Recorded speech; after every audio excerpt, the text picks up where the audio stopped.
Today we're here working with the VoiceLive 2 from TC-Helicon. What a phenomenal pedal this thing is. It's got 205 factory presets and all of them have harmonies with them and they sound wonderful. The harmonies are fantastic. Here we are lead singers. Rob and I are both lead singers, and so we're going to adjust the VoiceLive 2 today to kind of suit our needs as lead singers, and I was very surprised at how simple that was. I manage a major music retail store, and I have dealt with a lot of different pedals, products, rack gear, and this is by far the simplest pedal that has the most effects and the most capability. I'm very impressed so far with the interface. So what we're going to do is start with the first preset. It's called 6th Encore, and it's got reverb and delay. It's fairly light, not very cumbersome, and some harmonies. Rob, you want to show us what that sounds like? Yeah!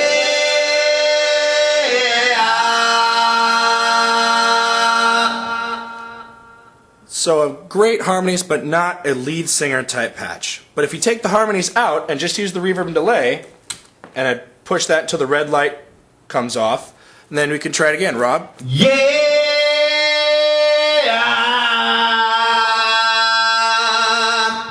So now that's a lot cleaner, more intelligible, and more of a lead singer kind of patch. We are big fans in modern music of doubling, thickening, making the voice sound a whole lot beefier. So TC has done a great job of including just a couple of taps for that here. We can just turn on the micro mod button, which will give it that little chorusy effect and a little bit of thickening.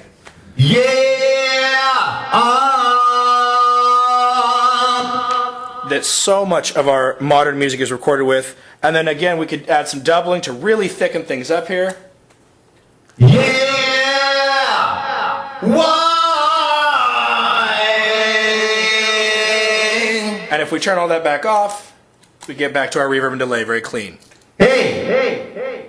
Which is very nice to be able to step through things as you're going through a song and building up intensity and more growl and whatever without having to blow out your voice.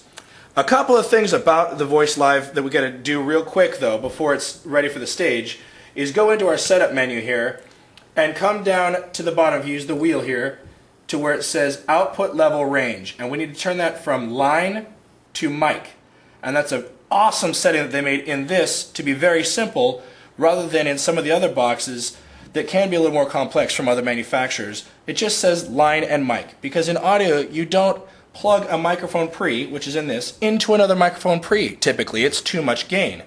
But TC has adjusted for that to make it simple to plug your mic in, plug this into the snake on stage, and let the house guy, deal with him as he goes and not have to have special cables to do jump ring, to do into a stereo channel, to whatever you got to do. So that is awesome. And then the other thing to do here is if we get out of setup and we go into edit, we can come down here and adjust anything else we need about the patches. Specifically, I'm going to turn the output here to mono instead of stereo. And actually, I'm going to go back to setup here. There it is. Output from stereo. I'm going to turn it to mono, so we just have one mic cable coming out rather than two. And I'm going to store that. Store both those settings, and then we're back home. Very simple. And so now we've got our setup patch ready for lead singers. And we'll give you a little bit of audio here to run with that.